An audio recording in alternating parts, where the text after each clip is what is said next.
Hello थ्रियन family. तो आओ एक नए एनिमे सीरीज पे तुम्हें लेके चलता हूँ। यह एनिमे सीरीज तुम्हें बहुत पसंद आएगी, जो कि है एक बंदे का यांग की जो लूज़र है पर बनेगा हीरो, साथ ही बहुत कमीना भी है जो यान से भी ज़्यादा।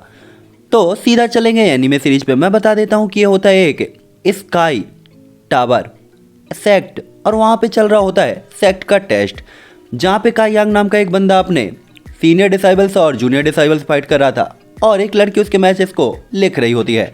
यह बंदा 20 मैचेस हार चुका था, साथ ही 3 साल तक कल्टीवेट करने के बाद इसकी जो पावर थी वो क्विवेलेंसिंग के 3rd स्टेप पर थी, जबकि उसी के साथ आने वाले जो डिसाइबल थे वो क्विवेलेंसिंग के 5th स्टेप तक पहुंचकर उससे बहुत आगे निकल चुके थे, यहाँ तक कि उसके बाद आने वाला भी। जिसके बाद आखिरी फाइट हारने के बाद अपना जो काई यांग होता है वो बेहोश हो जाता है और उदास होकर सो जाता है। जिसके बाद सेक्ट मास्टर आकर इसे चेक करते हैं और देखते हैं कि बंदा बेहोश है, तो वो भी यहाँ से चले गए होते हैं क्योंकि उन्हें भी लग रहा था ये साला लूजर किसी काम का नहीं।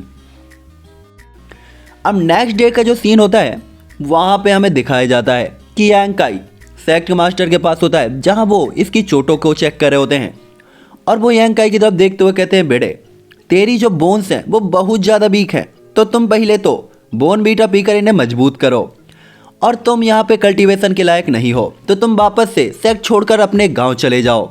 जो देखकर यांग काई तुरंत ही कहता, मास्टर मैं कुछ भी करूँगा लेकिन मुझे प्लीज़ सेक्ट से मत निकालिए, कहिए तो मैं झाड़ू पोछा भी कर दूंगा, लेकिन प्लीज़ मुझे मास्टर रख लीजिए।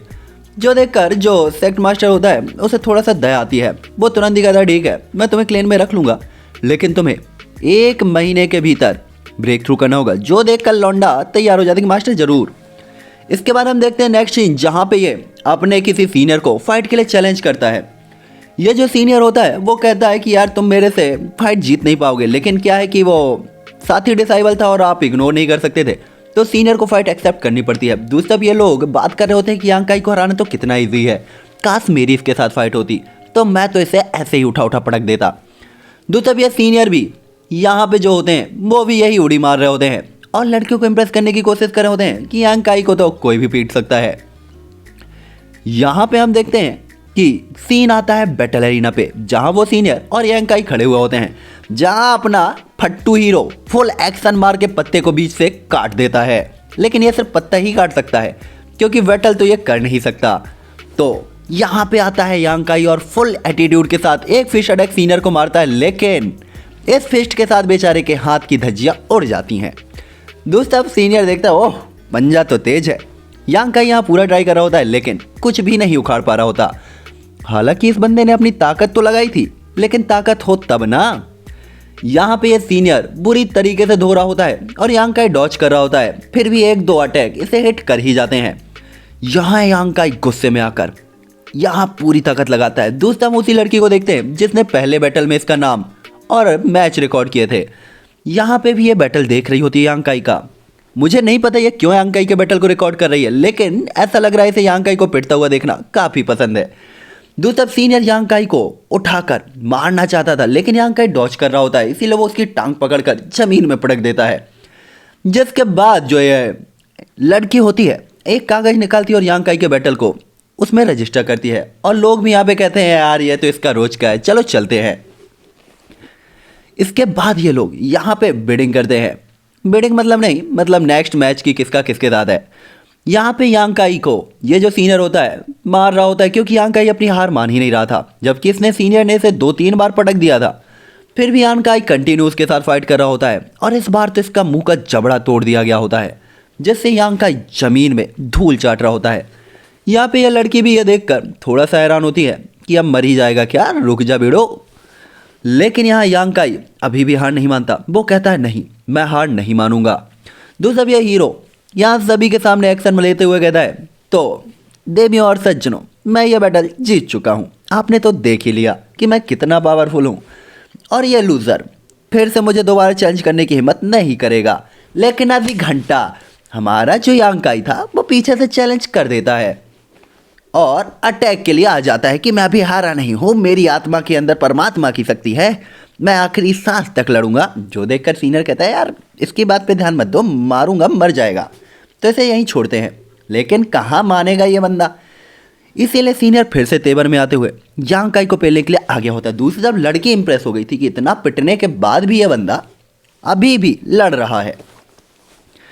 लेकिन तभी एक धोबी पछाड़ के साथ ये एल्डर के मुंह में लात चमा ही देता है, जिससे ये जो सीनियर ब्रदर होता है वो अब बौखला जाता है कि अब तो तू गया बच्चे।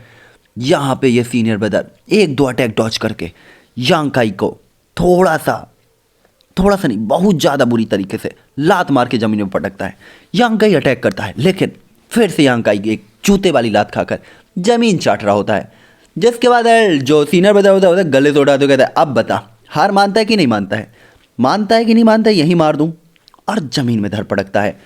यांग काई इस टाइम पे जमी दोज हो चुका था और एक बात तो तय थी कि इसे हार मान लेना चाहिए, लेकिन पता नहीं कौन सा जुनून इसके अंदर था, यह हार नहीं मानता। जो देखकर लड़कियां भी हैरान होती हैं कि बस कर पगले कितना पिटेगा।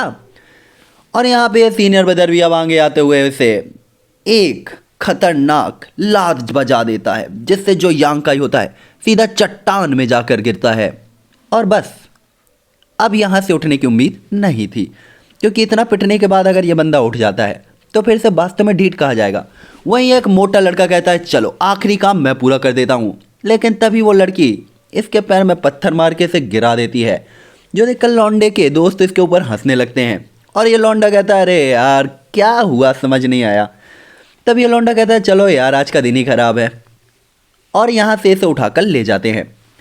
जिसके बाद अपना जो यांग काई जमी दोस्त पड़ा हुआ होता है उसके पास ये लड़की आती है और इसे उठाकर घसीटते हुए ले जा रही होती है। लड़की तो सुंदर है यार, सॉरी वो इसे उठाकर दूसरी डायरेक्शन की तरफ ले जाती है, क्योंकि उसे लग रहा था कि भाई ये मर ही ना जाए।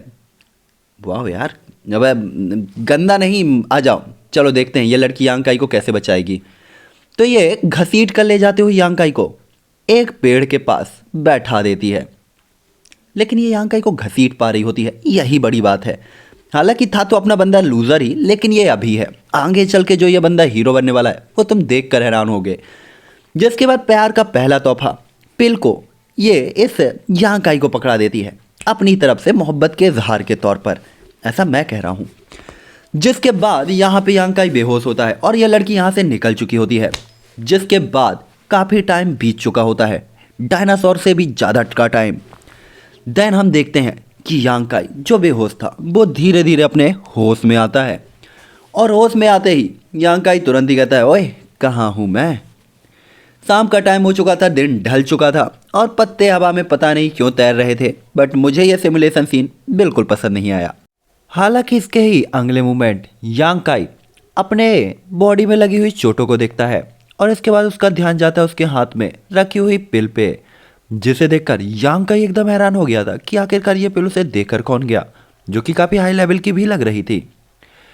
लेकिन यांग काई इस पिल को अपने पास रख लेता है, ये याद करते हुए कि शायद किसी अच्छे इंसान ने उसकी मदद की होगी। हालांकि मुझे नहीं पता वो लड़की कौन है, लेकिन मुझे लगता है कि वो इसकी गर्लफ्रेंड पक्का बनेगी। देन यांग काई अपने आसपास के एटमॉस्फेयर को देखता है जहाँ पे रात ढल चुकी थी, यानी कि दिन ढल चुका था, और इसे देखकर यांग काई तुरंत ही कहता अब मेरा टाइम है सेक्ट में वापस लौटने का।